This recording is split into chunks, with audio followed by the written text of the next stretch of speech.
I have asked for inquiries, and you have responded with incredible questions that came via email and in person and via telephone. So many, as I'm sure you can imagine, that I will not be able to answer all of them here this morning. The questions fell into several categories. Some were more practical, others more existential, and although I'm not going to be able to respond to all of them, some of the answers came in the prayer and in the offering, and some will come now in the sermon. If by the end you are still dissatisfied, we likely need to be in conversation one-on-one, and I would encourage you to seek me out and do so. Many of the questions could be put into the category of, what are those things commonly believed among us? Or what can we assume about those who sit alongside the pew with me every Sunday morning?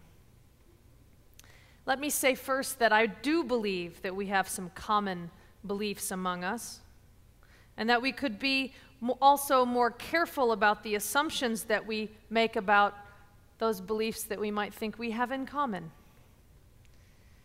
I'm afraid that it's going to take a lifetime of sermons to respond to those two particular questions, and at the same time, I believe that you're going to get a glimpse into that box each and every Sunday, including this morning.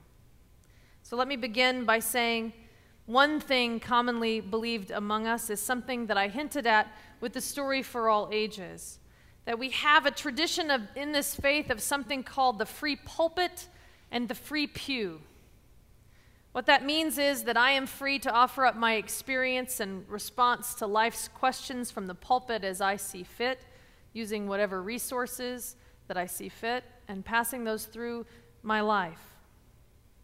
And also, each person has the capacity to have, in the words of Emerson, an original experience of the universe. Therefore, you, in our tradition, also have the freedom and responsibility of the pew to consider for yourself whether or not my answer fits your experience. Now that said, many questions came to me this week with a request of how to best describe our faith community in one or two sentences. We have a wonderful tool, actually, to talk about our faith community in the life of this church that's hanging in the foyer. It's a painting called Simple Gifts 2, and it is painted by P.S. Gordon, commissioned by Marlon Lavenhar and this church, and is a great way to describe to those that you know are already interested more about our faith. So if you take the Roots class, which begins next week, we'll go over in detail about how to talk very specifically about that painting. Now, I know that Marlon and I have talked about many different answers to this question of what is Unitarian Universalism, or what is a Unitarian Universalist? And I can imagine your frustration and maybe your delight that there's no pat answer. But the reality is that my answer to that question is always contextual. Always. It depends on to whom I'm speaking, and to some degree, why I believe they're asking. I've done an exercise in our Roots class where the participants stand in concentric circles and answer about 5 times in 10 minutes, rotating around, what is Unitarian Universalism? The response changes every time they answer the question, and the participant adds what they've heard to the response, and the response also becomes more concise, not longer, because they only have 2 minutes each time.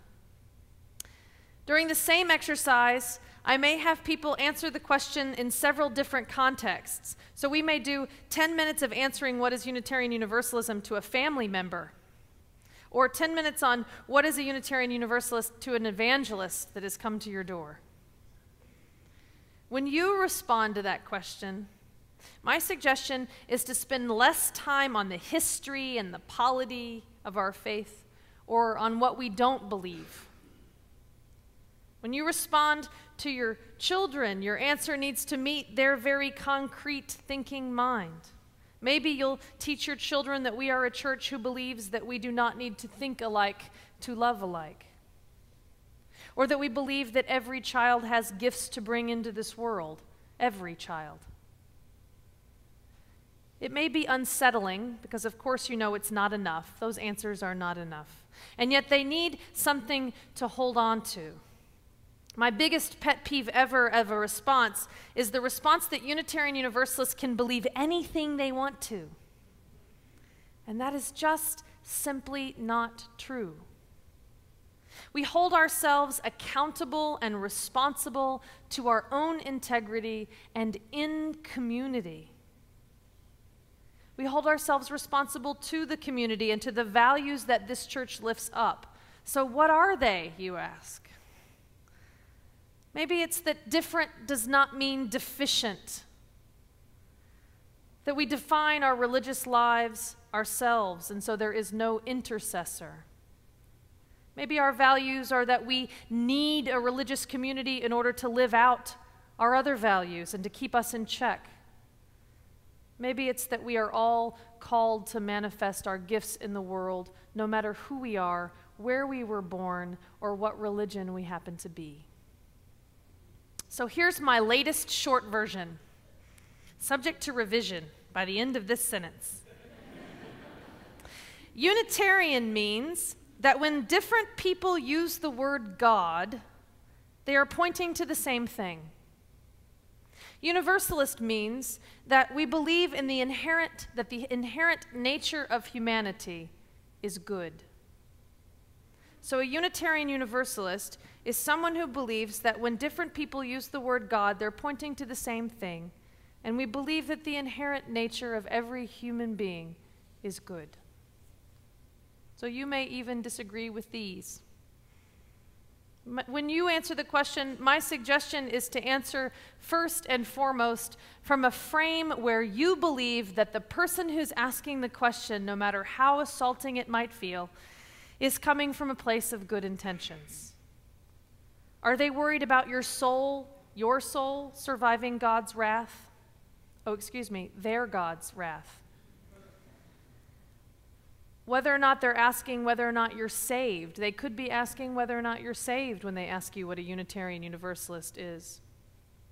I have actually changed that question for our children to mean, are you good in the eyes of God? And I believe that the answer to that question with every ounce of my integrity is yes.